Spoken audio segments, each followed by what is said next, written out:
She was just a little girl, scavenging through piles of trash for scraps to sell, when she saw him, a man in an expensive suit, lying motionless among the garbage, his golden watch still ticking against the dirt, his face pale as the morning sky. Who could imagine that a meeting born in filth would turn into a story of compassion, redemption, and the power of second chances? Sometimes, the most beautiful miracles rise from the dirtiest places. Before we go on, allow me to wish you peace and good health. Tell me, from which country and at what time are you watching this story? The morning sunlight poured across the city like honey, slow, golden, and indifferent. From his corner office on the 25th floor, Graham Whitmore could see the world he'd built. Glass towers, polished cars, a skyline that glittered with success. On his desk lay a row of trophies and plaques: Executive of the Year, Philanthropy and Real Estate Vision Award.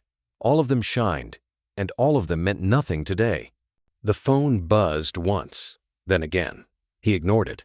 A reflection in the window stared back at him, tall, broad-shouldered, silver at the temples.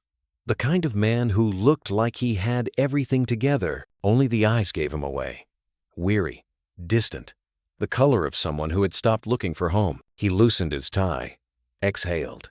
Somewhere down the hall, laughter drifted from the junior staff light. Alive, the sound of people with years ahead of them. He envied that. "Mr. Whitmore?" The voice belonged to Anna, his assistant. "Your wife called. She said it's urgent." Graham hesitated. "Tell her I'll call back." She sounded upset. "She usually does," he said quietly. Anna lingered. "And your daughter's school emailed again. They're asking about the choir trip next month." He nodded, staring out the window. "I'll take care of it." When she left, he sat in silence. The rain clouds over the city were gathering again, dark, heavy. On the corner of his desk sat a framed photograph, a little girl at a piano, her fingers poised mid-note, a grin of pure joy.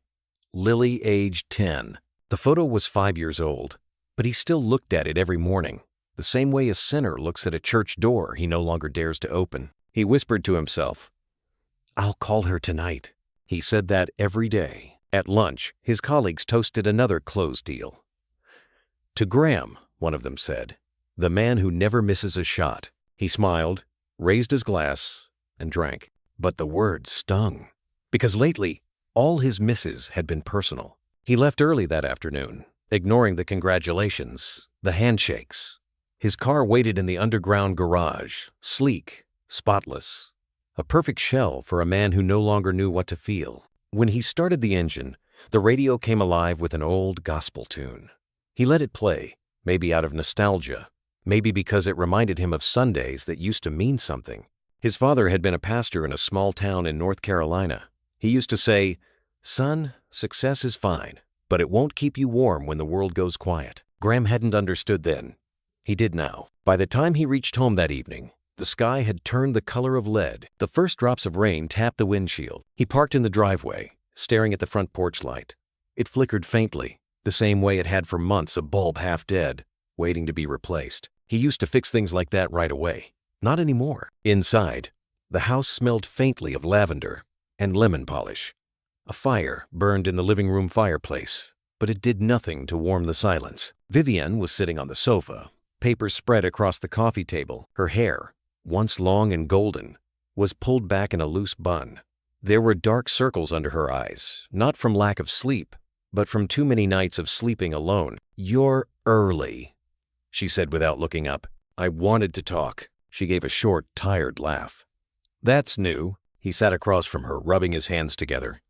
"We've both been distant. Maybe we should try to fix that." She raised her eyes.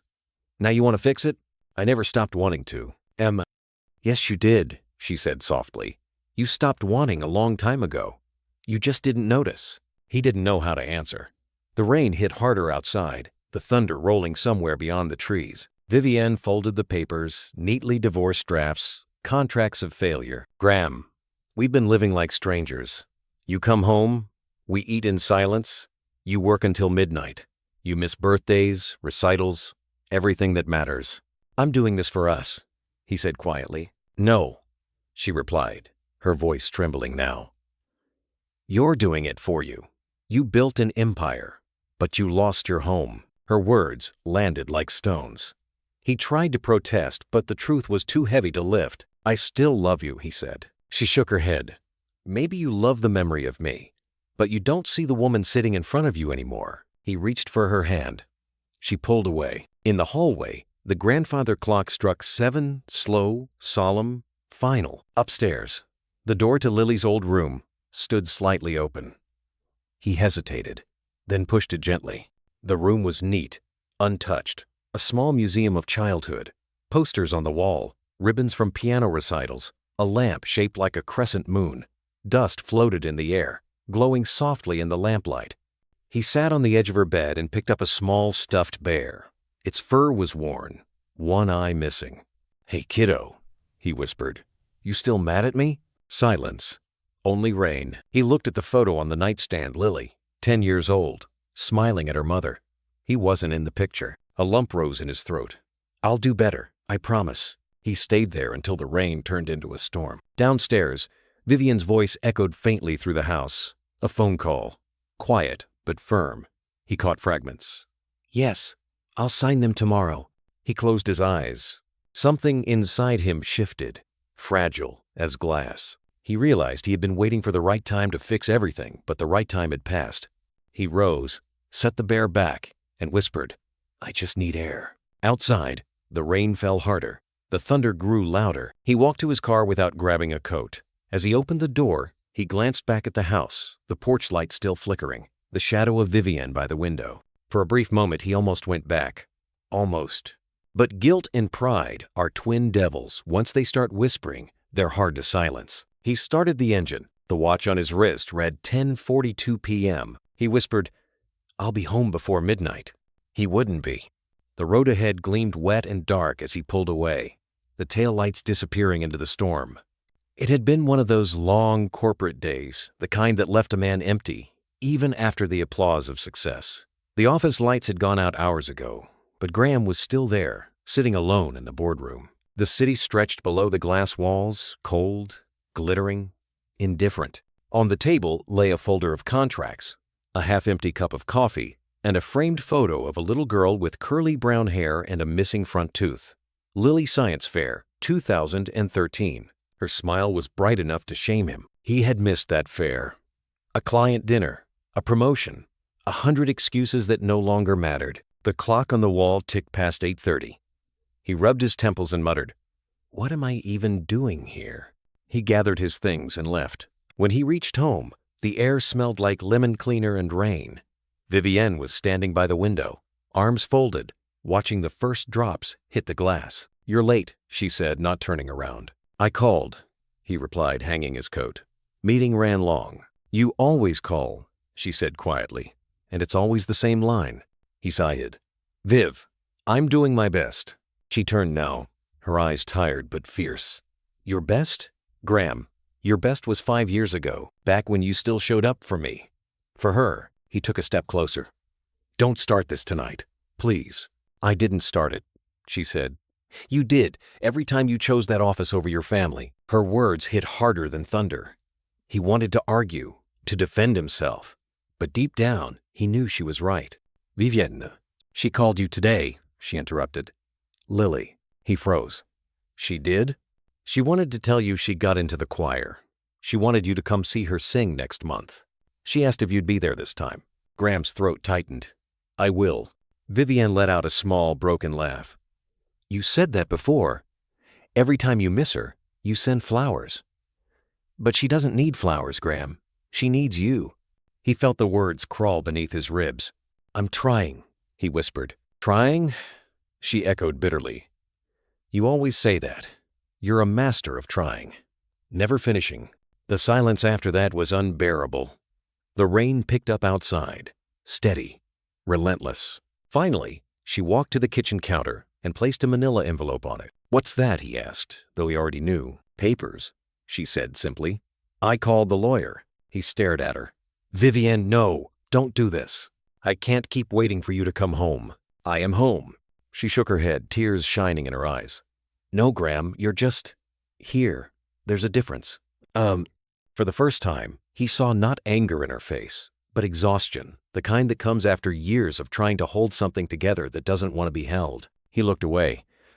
"I can fix this." "Then fix yourself first." He grabbed his keys.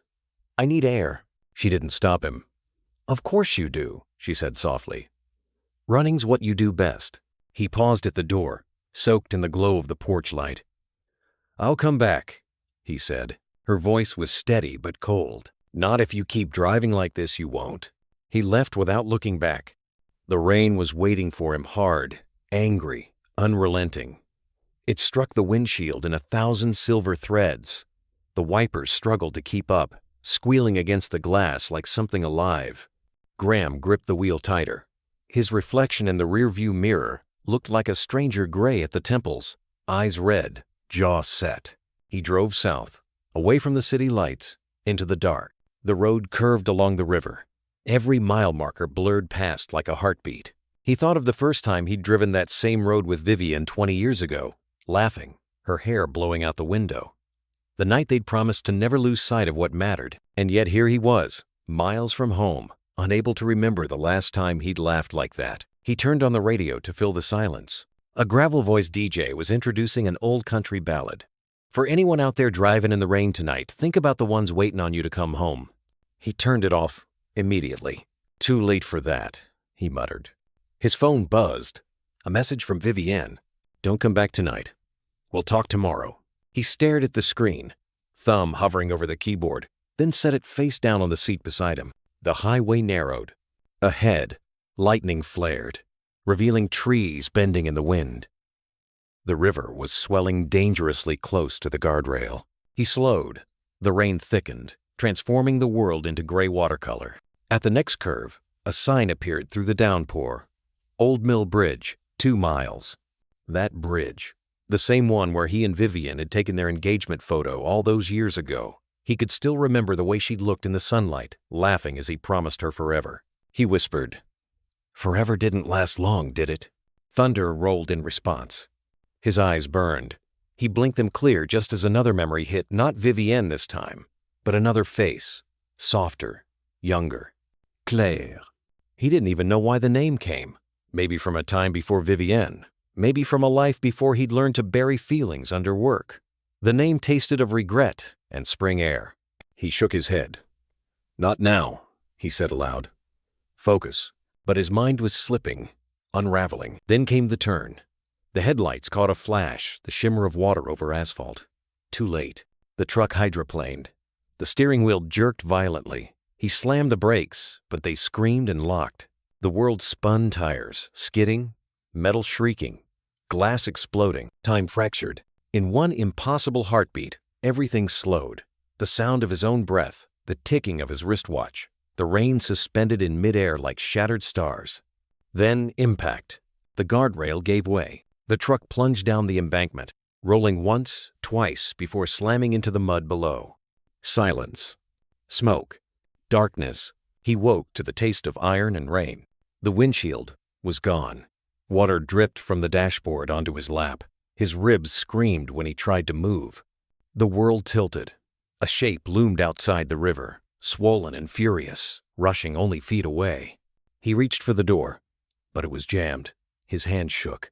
The watch on his wrist was cracked, its face spiderwebbed, the hands frozen at 11:07. He stared at it for a long moment. Then, the headlights flickered once, died, and the world went black. Somewhere in the distance, thunder cracked. Then, faintly, unbelievably, a voice. "Grandma, over here. There's someone in the water." He tried to answer, but only a whisper came out. Then the rain came harder, drowning everything in sound. And finally nothing. The night had swallowed the road whole. Rain came in sheets, drumming against the windshield so hard it blurred the world into streaks of gray and silver. Graham leaned forward, squinting through the downpour. The headlights carved narrow tunnels through the dark, but beyond them there was only the roar of water and the endless ribbon of highway. He shouldn't have been driving. Not that late. Not in that storm. But guilt has a way of whispering louder than reason. He gripped the steering wheel tighter, jaw clenched. Vivienne's words still echoed in his head, sharp, clean, merciless. "You think you can fix everything with apologies, Graham? You can't even look your own daughter in the eye." The fight had been brief but brutal. The papers on the kitchen counter, the suitcase half packed, the photo of their wedding face down on the floor. He had left before she could see him break. Now, miles away from Charlotte, all he could see was the reflection of his own headlights in the slick black road and the ghost of a little girl smiling from the passenger seat of his memory. "Daddy, will you come to my concert?" He blinked, shaking his head hard. "Stop it," he muttered to himself. "Not now." The rain thickened, drowning out everything. His thoughts, the radio, the world. The wipers screeched in protest. And then, somewhere between one heartbeat and the next, the road vanished. Water pooled where asphalt should have been. The tires hit it like glass. The truck skidded sideways, fishtailing violently. Graham slammed the brakes. The world spun. The guardrail flashed past, then disappeared. The truck plummeted down the embankment, twisting, tumbling, until metal screamed and glass shattered. Then, silence. The kind of silence that feels like judgment. He didn't know how long he was out. Seconds. Hours. Time didn't exist there. Only pain. When consciousness crept back, it came in fragments, the taste of blood, the sound of water rushing nearby, the smell of gasoline. He tried to move, but the world was tilted. Wrong. His ribs burned. The steering wheel was bent against his chest. "Help!" he rasped, though no one could hear him. Outside, lightning tore the sky open. For an instant, he saw the river swollen, wild, furious, just a few yards away. The water had swallowed the road, the trees, everything in its path. He reached for the door handle. It wouldn't budge. Panic clawed up his throat. He tried again, harder this time, the metal groaning under his weight. Finally, it gave way, and he fell out into the mud, gasping for air. Cold rain stung his face. He crawled through the reeds, dragging himself toward the faint light he thought he saw beyond the trees, a flicker of something. Maybe a lantern, maybe hope, but his body gave out halfway there. He collapsed onto the wet ground, his cheek pressed into the mud. Somewhere in the distance, he thought he heard footsteps, a voice. Then another, higher, younger. "Grandma, over here. There's someone down by the creek." Then nothing. The darkness folded back over him like a blanket. When Graham opened his eyes again, the world was warm. He was lying on a cot, covered with an old quilt that smelled faintly of cedar and soap.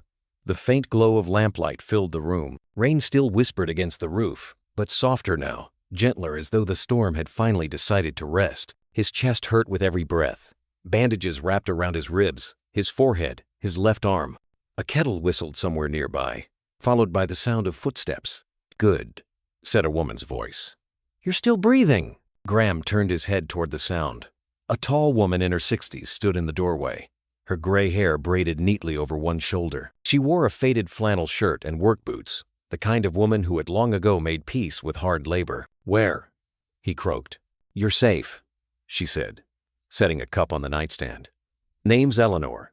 You crashed off Old Mill Road. My granddaughter found you." He blinked slowly. "How long have I?" "4 days," she said. "You were lucky." Hazel heard the sirens and saw your headlights go out. The name tugged at his foggy memory. Hazel, 11 years old, smart as a whip, nosy as sin, Eleanor said, smiling faintly. "She's the reason you're not at the bottom of that river." He tried to sit up, but winced at the pain in his ribs. She pushed him gently back down. "Don't be foolish. You cracked a couple ribs and hit your head. Just breathe. Doctor says you'll live." He managed a weak nod. "Thank you." Eleanor shrugged. "Don't thank me. Thank Hazel. She's the one who screamed at me until I came looking." As if on cue, a small figure appeared in the doorway.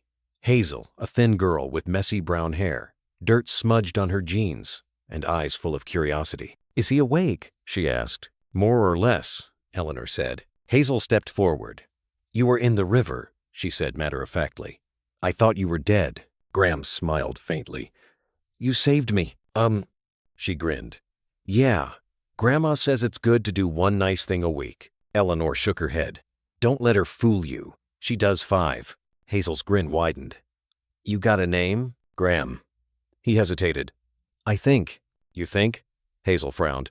"How can you not know your own name?" Eleanor shot her a look. "Mind your manners." "It's all right," Graham said softly. "My head's just foggy."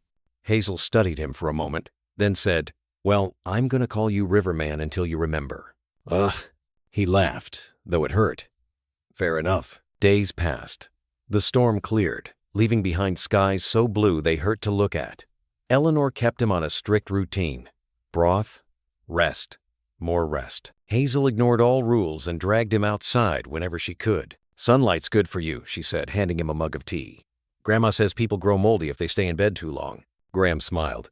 "Does she now?" "Yup, and you're already half moldy." He laughed a real laugh this time, and Hazel looked pleased with herself. Every night, when the fire crackled low, he found himself staring at the broken watch Eleanor had recovered from his jacket pocket. Its glass was cracked, the hands frozen at 11:07. He couldn't remember what that time meant, only that it was important. One evening he asked Eleanor, "Why did you bring me here instead of letting the sheriff handle it?" She stirred the pot of stew slowly.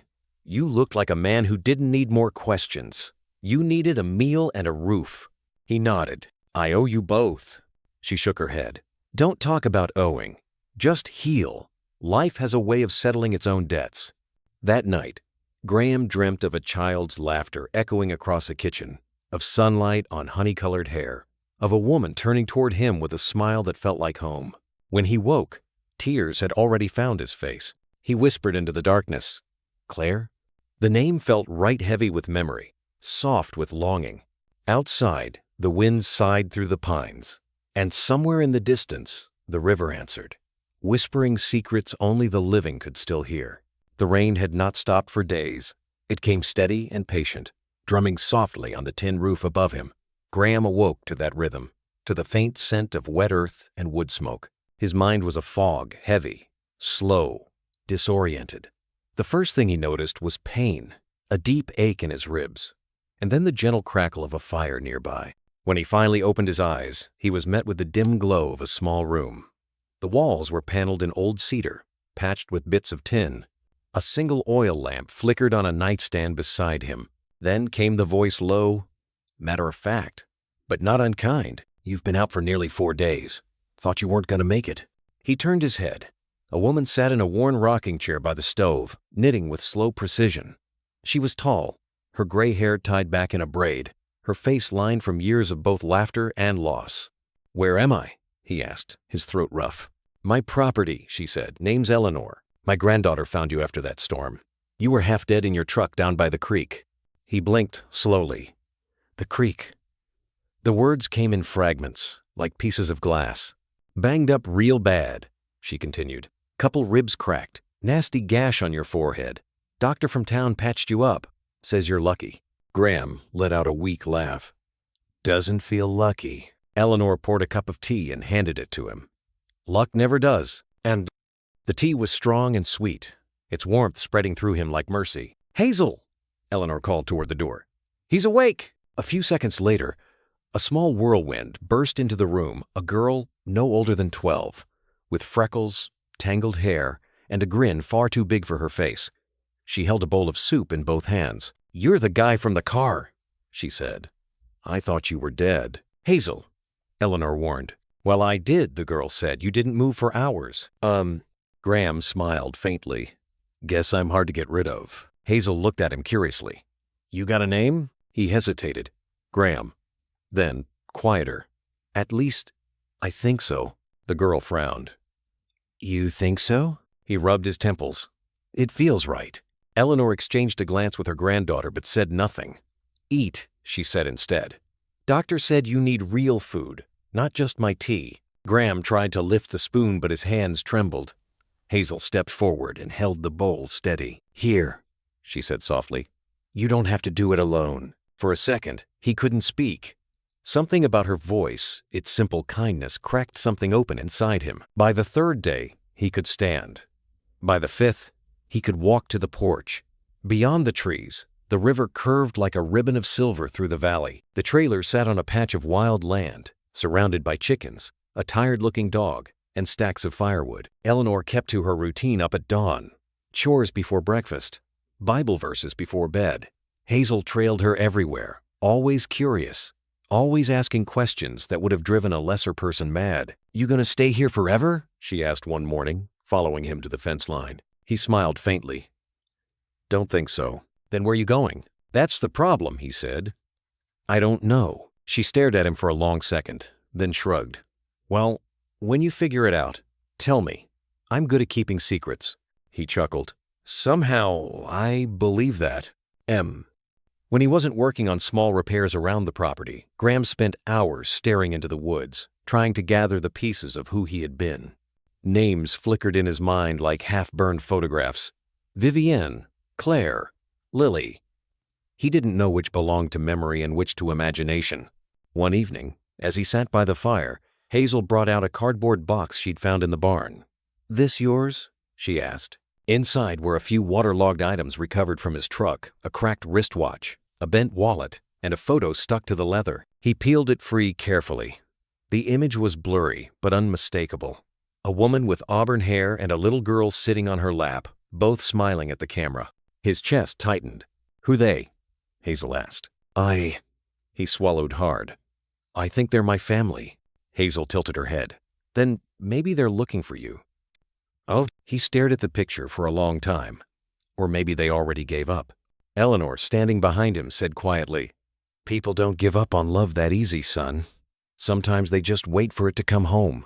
Weeks passed. The snow came early that year, coating the valley in white. Graham grew stronger. He chopped firewood, fixed the chicken coop, and helped Eleanor deliver eggs to town. People there began to recognize him. The man who survived the river. Some nodded politely, others whispered. Small towns hold on to stories, even new ones. But one Sunday morning, everything shifted. Eleanor insisted they attend service. Pastor Tom will talk your ear off, she said. But the coffee's free and the music's good. Hazel tugged Graham's sleeve. Come on. Miss Patty said she made donuts. He smiled. How can I say no to that?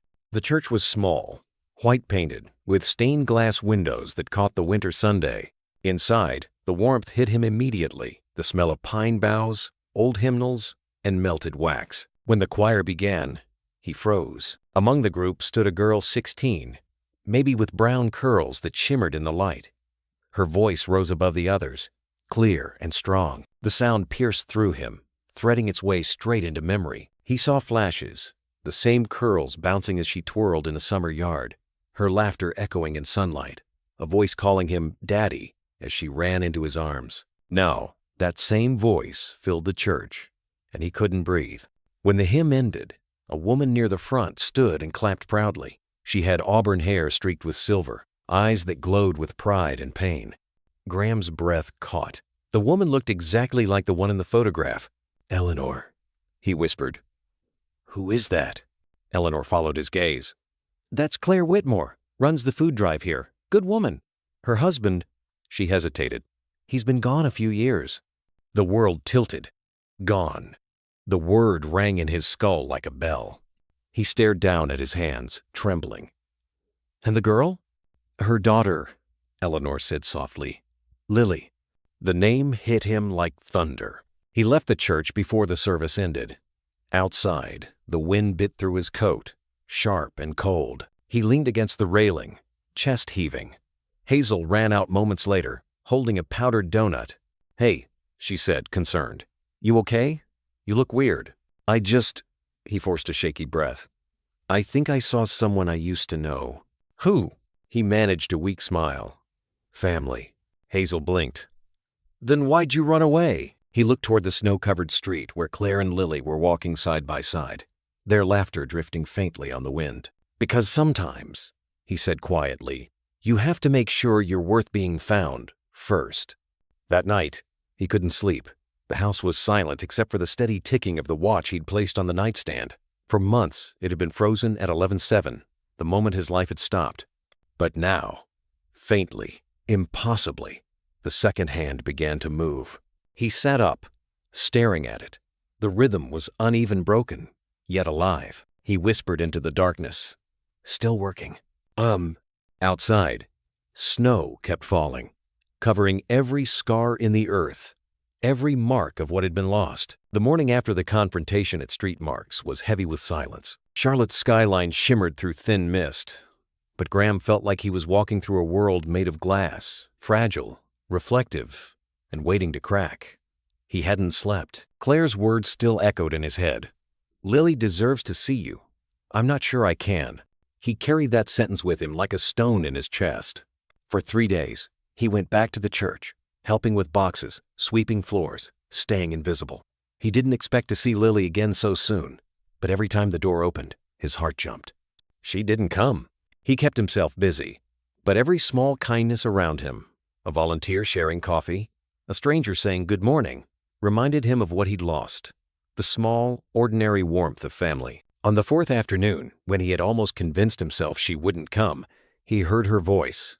It was the same voice that had once filled their old home with laughter and music, now older but carrying the same sharp spark. "Mom said you work here now," Lily said, standing in the doorway. He turned slowly. "Trying to," he answered. "Mostly just trying to make myself useful." She crossed her arms, studying him. "You look different." "I feel different," he said. She nodded, almost mockingly. "That happens when people die and come back." He tried to smile, but the pain behind it was too real. "I guess so." Silence stretched between them. She walked further inside, her sneakers squeaking softly on the floor. "Mom said you forgot us." "I didn't mean to," he whispered. "When I woke up by that river, I didn't even remember my name. Just emptiness. I thought I was being punished. For what? For not loving well enough," he said simply. "For thinking love was something you earn instead of something you give." Lily looked down at her hands. "You missed a lot." "I know. My choir concerts. Mom's birthday. Christmases. The time I broke my arm." Her voice cracked. "All of it."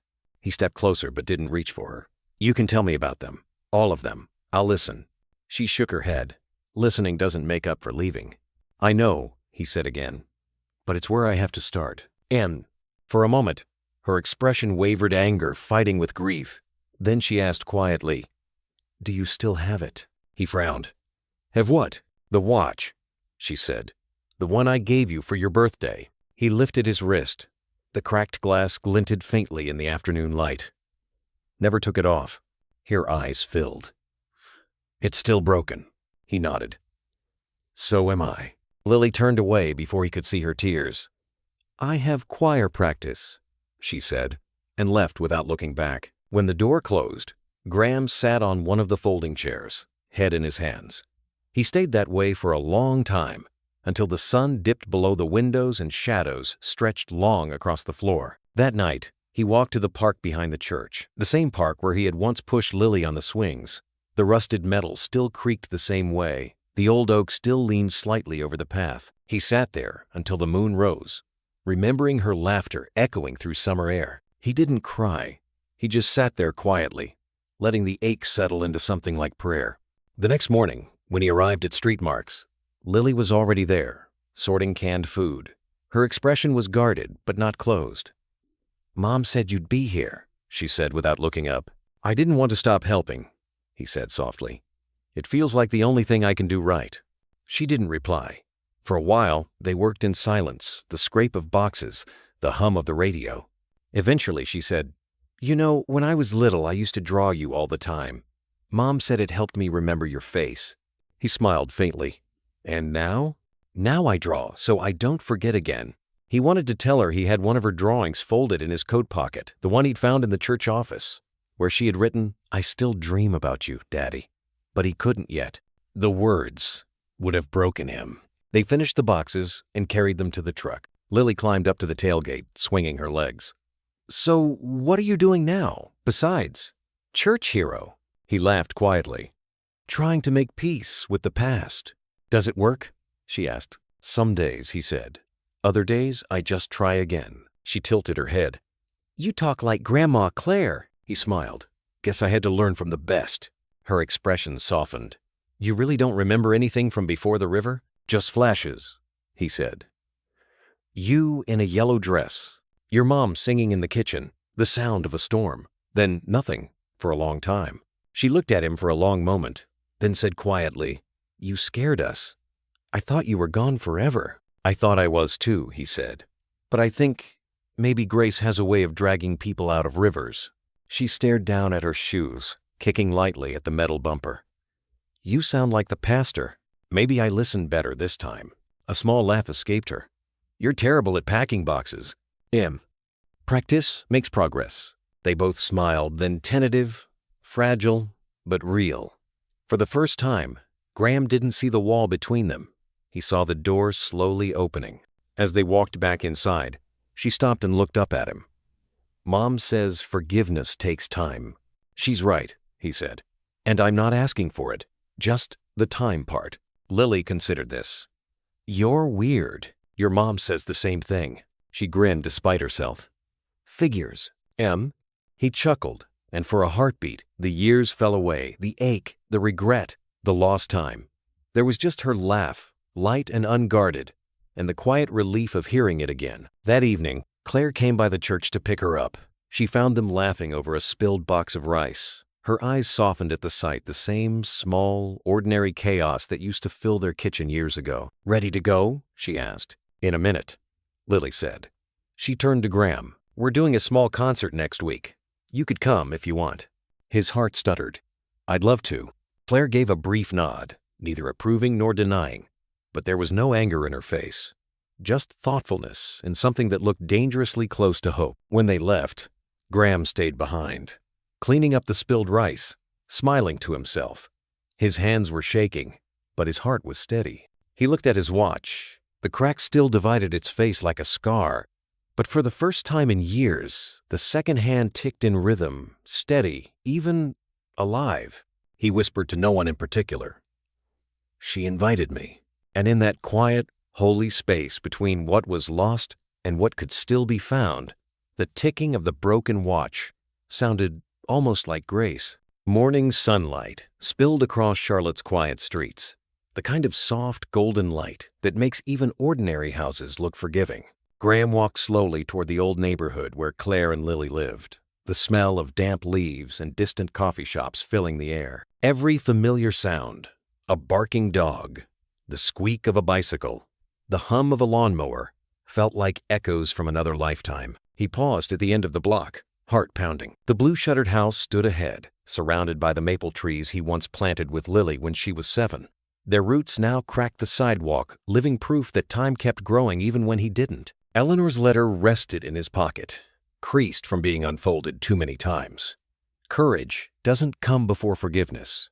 It comes from it. He took a breath, tucked the letter back into his coat, and walked toward the porch. When the door opened, the smell of cinnamon and ground coffee drifted out. Claire stood there, holding a dish towel, her expression caught somewhere between surprise and exhaustion. I wasn't sure you'd actually come, she said softly. I wasn't sure I should, he replied. But I guess not showing up is what got us here in the first place. For a heartbeat, neither spoke. Then she sighed and stepped aside. Come in then. But this doesn't mean anything. He smiled faintly. Understood. And the kitchen looked smaller than he remembered. Or maybe he had just been gone too long. Photos lined the refrigerator. Lily on stage with her choir, Claire at a charity event, the two of them at the beach. It was a life without him, but not without light. Claire poured 2 cups of coffee and set one down in front of him. Lily told me you've been helping at Street Marks, she said. She's the one helping me, he said. She reminds me how to show up. Claire folded her arms. She's cautious, but she's got my heart, not yours. She won't let herself get hurt easily. I don't expect her to, he said. I just want to be part of what's left. She tilted her head, studying him. You still wear that watch? He lifted his wrist. The glass was cracked, but it ticked, faintly. It stopped the night of the accident. I never fixed it. You always tried to fix everything except yourself. He smiled sadly. That's why I broke it. Her gaze softened, then turned away. I don't know what you want from us, Graham. I don't want anything. I just want to give back what I took peace, if that's possible. She laughed quietly, without humor. Peace? You think that comes with a few apologies and good deeds? No, he said. It comes with staying, with not running this time. Claire looked down at her cup, her voice trembling slightly. You left so much silence behind. I'm here to fill it, he said gently. Something in her eyes flickered not forgiveness, but the faintest glimmer of belief. She set the cup down and whispered, Then start by staying for dinner. Lily might like that. Dinner that night was quiet. Lily had cooked simple pasta, and the three of them ate under the warm hum of the kitchen light. Every clink of a fork felt like an act of rebuilding. Afterward, they sat on the porch as the autumn air settled in Lily with her sketchbook, Claire nursing a cup of tea, Graham silently fixing a loose slat on the railing. For the first time in years, it almost felt like home. When Claire went inside to take a phone call, Lily spoke softly. "You really don't remember anything from before?" "Bits and pieces," he said. "Your laughter. A song your mom used to hum. The way sunlight hit the kitchen floor in the morning." She smiled faintly. "You sound like a poet. I used to write a lot of things I didn't mean. Now I only say what I feel." She looked down at her, drawing a rough sketch of their porch. "Mom's scared, you know. She acts strong, but she's scared you'll leave again." "I'm scared too," he admitted. "Scared I'll fail at being here." "Then maybe you both should stop being scared at the same time," she said. He laughed softly. "You sound wiser than me.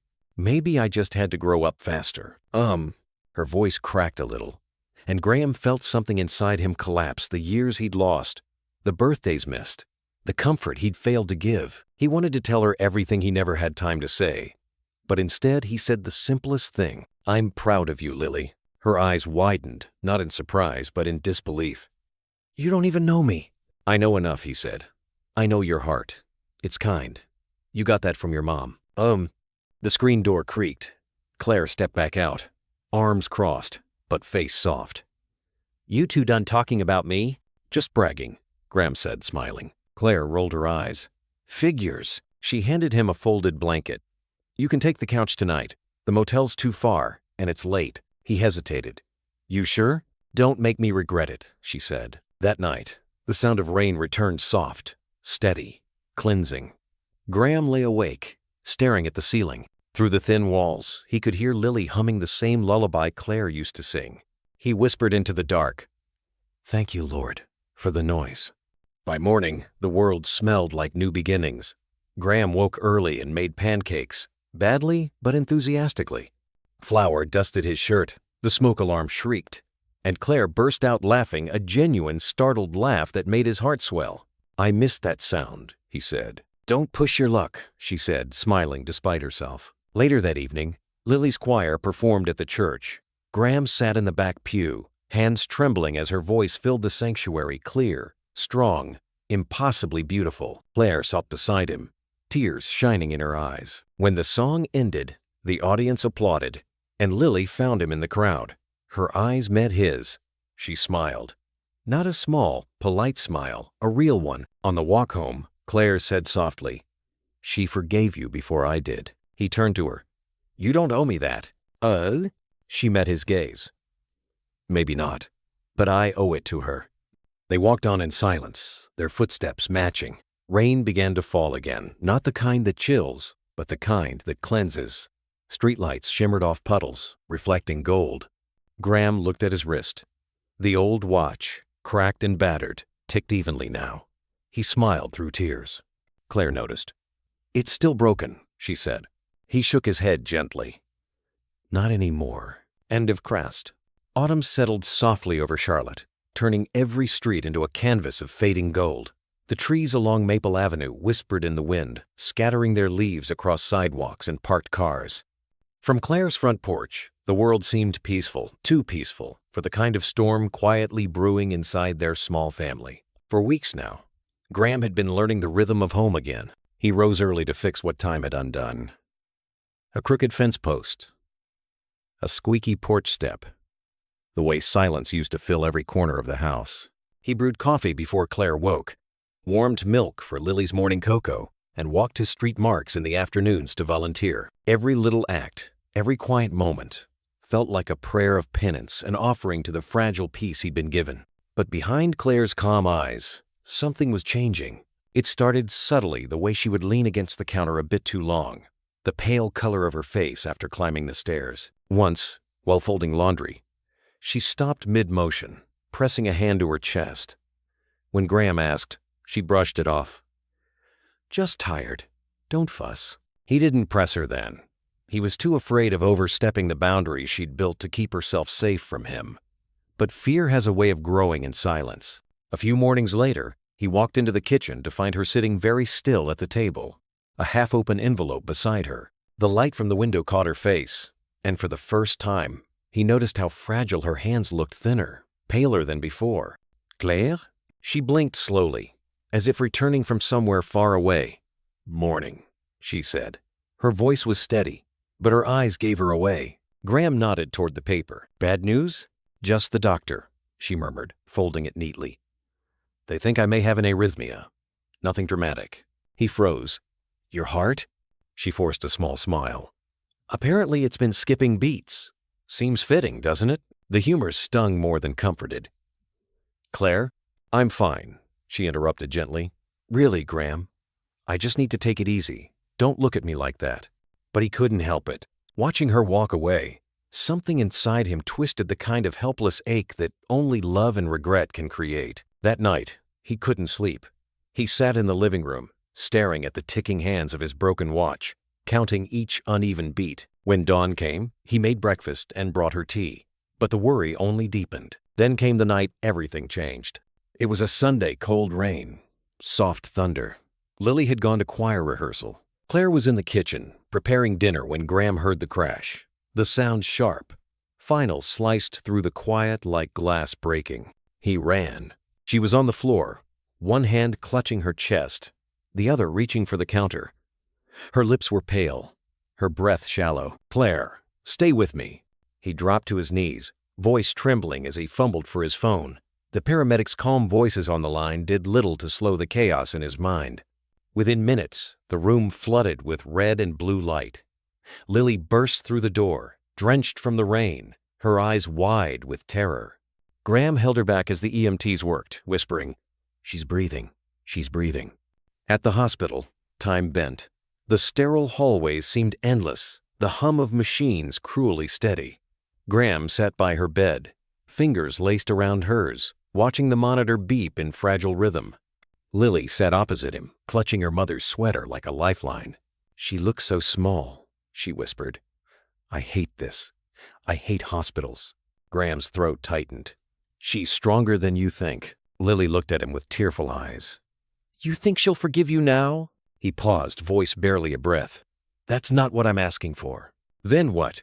That she wakes up. That I get to keep proving I've changed. Hours passed. Nurses came and went. The light outside dimmed, and the world beyond the window blurred into nothing. When Claire finally stirred, her voice was faint, her eyelids fluttering open. You're still here, she whispered. Not leaving, he said, squeezing her hand. Not ever again. Her lips curved into the faintest smile before she drifted back into sleep. Graham lowered his head, tears falling onto her hand. The steady rhythm of her heartbeat filled the room, merging with the faint ticking of his old watch, both reminders that love, though broken, could still keep time. Winter came early that year. Frost edged the windows, and every morning the house filled with the smell of soup simmering on the stove. Claire was home from the hospital now, pale but alive. The doctor's words echoed in Graham's mind daily. Avoid stress. Rest often. Keep her calm. He built his life around those 3 sentences. He turned the spare room into a cozy space for her recovery, complete with fresh linens and soft blankets. He drove her to appointments, learned her medication schedule by heart, and even started cooking poorly at first, then better. When she teased his terrible omelets, he only smiled. At least they're made with devotion. Burnt devotion, she said, smiling faintly. Every small exchange was sacred now. One evening, while the snow fell quietly outside, Claire sat by the window, wrapped in a shawl, watching the flakes drift past the porch light. You don't have to hover, she said softly. I'm not hovering, he replied, sitting beside her. I'm guarding, she laughed weakly. From what? From everything that ever tried to take you from me. Her eyes glistened. You really did change, didn't you? I had to, he said. I learned that love isn't a word you say. It's something you show, every day, even when no one's watching. She turned to face him, voice trembling. When you disappeared, I thought the worst part was losing you, but it wasn't. It was realizing I didn't know how to hate you, even after everything. Graham reached for her hand, his voice barely above a whisper.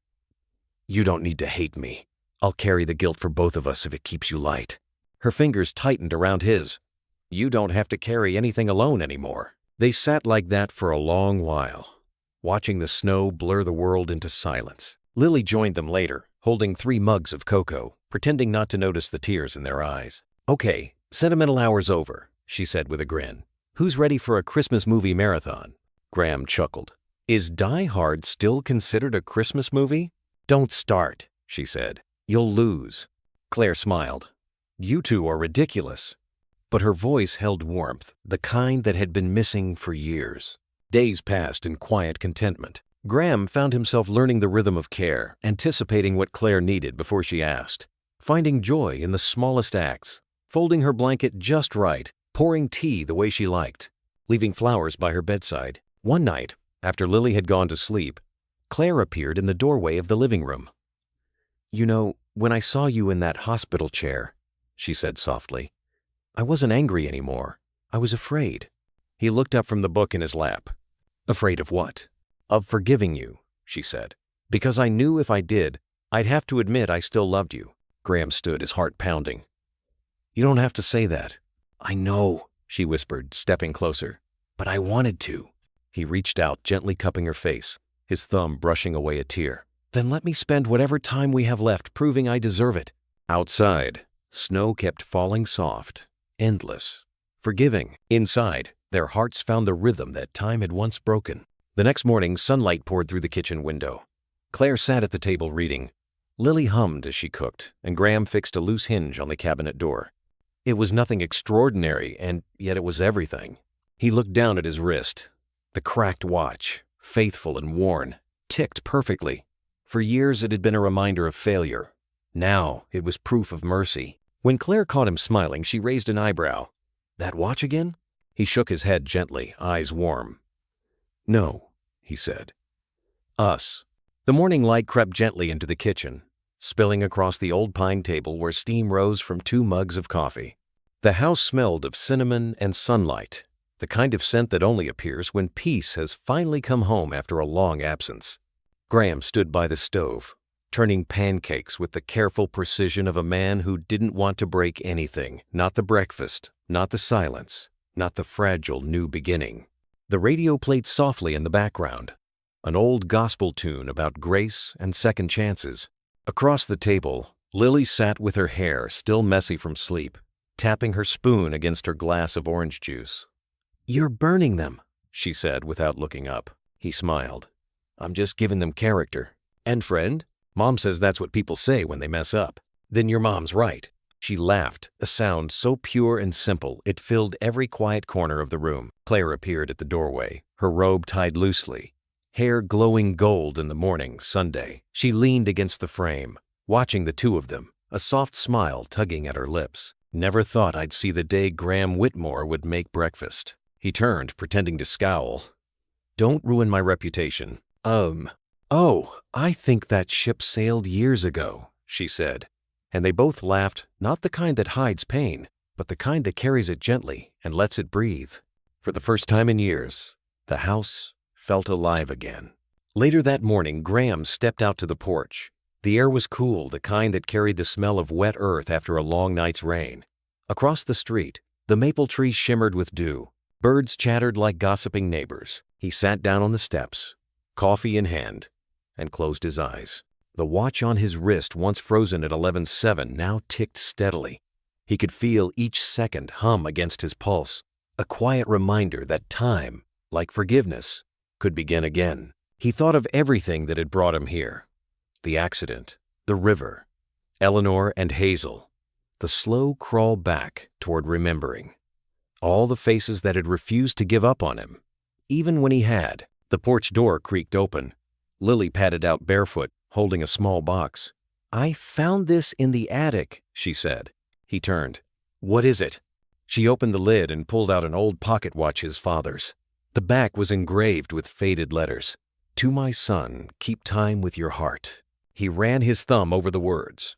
"Haven't seen this in years. Mom said you used to wind it before church every Sunday." He smiled faintly. "I did, back when time meant something other than meetings and deadlines." Lily sat beside him, her shoulder brushing his.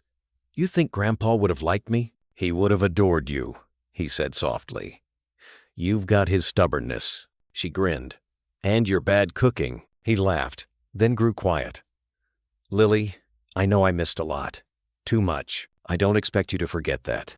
But I'm here now, for as long as you'll let me be." She looked up at him, her eyes bright but steady. "Then stay." It wasn't forgiveness shouted from the rooftops, just one simple word, small enough to fit inside the moment, large enough to hold a lifetime. He nodded. "I will." When Claire joined them later, she found the two sitting in silence, the morning sun wrapping them both in gold. She handed Graham a folded letter. "The mayor's office dropped this off. They want to dedicate a new bridge out by the river. The one near where—" She hesitated, choosing her words. "Where they found you." He took the letter, reading quietly. "They want me to cut the ribbon? They said it'd mean something. To the town. To the people who helped."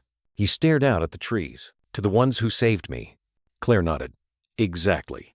For a moment, they stood together in the gentle hum of the morning. Then she said softly, "You should go." He looked at her. "Will you come with me?" She smiled, eyes glistening. "We both will." Inside, the radio played the same song from earlier, the words drifting through the open window. "Amazing grace. How sweet the sound that saved a soul like me." The notes lingered in the air, soft and steady like the sound of a watch finally keeping time again. And for the first time in years, Graham realized he wasn't afraid of tomorrow anymore. The morning of the dedication dawned clear and still. Charlotte hadn't seen such a bright winter day in years, the kind where the sky looked freshly washed and even the cold seemed merciful. Down by the river, a small crowd had gathered, city officials in coats and scarves, a few townspeople holding cameras, and a brass band tuning their instruments with the slow patience of Sunday musicians. Graham stood a few feet from the new bridge, his hands folded loosely in front of him. The ribbon shimmered red against the sunlight, stretched across the entrance where the old guardrail had once been. He glanced toward the far bank, the place where his truck had gone off the road, the place where his life had stopped and somehow started again. Beside him, Claire adjusted Lily's scarf. "Nervous?" she asked. He smiled faintly. "A little. Feels strange being here in daylight." "You're not the same man who fell off that bridge," she said. He looked at her. "No, he didn't deserve a second chance." "And you do," she said firmly. "You earned it." From the crowd, a voice called, "Mr. Whitmore, we're ready." He nodded and stepped forward. The mayor shook his hand and said a few words about resilience, community, and gratitude. But Graham barely heard them. His gaze drifted to the back of the crowd where two familiar faces stood, Eleanor and Hazel. Eleanor looked proud, her posture straight, her hands clasped over her cane. Hazel waved wildly, her grin as bright as ever. When the applause quieted, the microphone was passed to Graham. He hesitated, the paper in his hand trembling slightly, then folded it and slipped it into his pocket. He didn't need notes. "Good morning," he began, his voice low but steady. "Some of you know this place as a new bridge. I know it as the spot where my old life ended. I came here a broken man, angry, selfish, lost. I thought I could outrun the things I'd done wrong. I thought distance would fix what love had already tried to heal." He paused, looking out at the crowd, then at Claire and Lily standing near the front. "But the truth is, you can't outrun grace. It finds you sometimes in the form of a stranger, sometimes in the hands that pull you from the water. For me, Grace looked like an old woman with too much courage and a little girl who refused to give up." The crowd was silent now, only the murmur of the river behind him. "I don't remember everything from that night," he continued, "but I remember waking up in a trailer that smelled like wood smoke and soup. I remember Eleanor sitting by my bed, telling me I wasn't done yet, and Hazel," he smiled toward the girl, "asking if I was rich, because she figured kindness ought to come with a reward." The crowd chuckled softly. "I didn't have much to give them back then. No memory, no money, no direction. But they gave me something priceless. They reminded me that life doesn't end when you fall. It ends when you stop letting people help you stand again." He swallowed hard, the sunlight glinting off the water. "So today, this bridge isn't just about rebuilding what washed away. It's about remembering the people who reach into the flood and pull you out." He looked at Eleanor. "This is for you, ma'am." The old woman wiped at her eyes, shaking her head. Hazel clapped, unashamedly proud. Then Graham turned to Lily and Claire. "And for the two who taught me what it means to come home." He took the scissors from the mayor, hesitated for a heartbeat, and cut the ribbon. The crowd broke into applause, and the brass band began to play a soft, hopeful tune that floated over the river like sunlight. After the ceremony, Graham slipped away for a moment and walked down to the water's edge. The current was calm now, almost gentle, the opposite of the storm that had once nearly claimed him. He knelt, dipped his hand into the river, and whispered, "Thank you." When he stood, he saw Lily walking toward him, her coat fluttering in the breeze. "Mom says we're having dinner at Grandma Eleanor's tonight," she said. "Hazel wants to show me her chicken that thinks it's a dog." He chuckled. "Sounds like a handful. She said you have to come too." "Did she?" "She said you owe her a pancake breakfast." He laughed, then grew quiet. "You know," he said, "for a long time, I thought redemption was something you earned. Turns out, it's something you live." Lily looked up at him. "What's that mean?" "It means," he said, smiling, "you keep trying to do good things, not to erase the bad ones, but to honor the people who loved you anyway." She thought about it, then nodded solemnly. "Mom says that's what family's for." He put an arm around her shoulders as they walked back toward the crowd. She's right. That night, the Whitmore house glowed with warm light. Laughter drifted through the open windows, mingling with the soft hum of cicadas. In the corner of the living room, the old grandfather clock, long silent, ticked steadily once more. And on the mantel above the fireplace, next to the photograph of a smiling girl at her piano, rested Graham's repaired wristwatch. The glass still bore a small crack, a scar of the night everything broke. But the hands moved steady, sure, alive. It was 11:08. Time had started again. The river is quiet now, carrying sunlight instead of sorrow. Graham sits on the porch each morning with coffee in one hand and forgiveness in the other, listening to the world move again. The bridge where his story almost ended now bears the laughter of children and the footsteps of strangers who never knew the man who once lost everything there. Sometimes, he still touches the old watch on his wrist, the one frozen for years, and smiles at its steady ticking, like a heart that finally found its rhythm again. We've all had our 11-7 moments, the seconds when life seemed to stop, when regret felt heavier than hope. But, like Graham, we can find our way back through kindness freely given, through love that waits patiently at the door, through simple acts that stitch a broken world back together. Maybe that's what redemption truly is. Not a grand gesture, but a quiet morning where we finally choose to stay. The heart of this story reminds us that love, forgiveness, and second chances build the only home that truly matters. Unconditional kindness can alter a destiny. Every person deserves love and a place to belong. Humanity is worth far more than wealth or status. And happiness comes when we stop chasing and start giving. Like a soft porch light glowing through the Carolina dusk, one small act of goodness can guide someone through the darkest stretch of road. And just as a family meal can turn strangers into kin, grace can turn old wounds into wisdom. So tonight, as you listen or read, take a moment to think about your own bridges, the ones you've crossed, and the ones still waiting. Maybe there's a call to make, a letter to send, or a heart to forgive. If this story touched something in you, press 1 the comments, and if you'd change something or wish to share your own thought, press 0. Your words might help another traveler find their light again. Because in the end, time only truly moves forward when we do hand in hand, heart to heart, toward the next sunrise.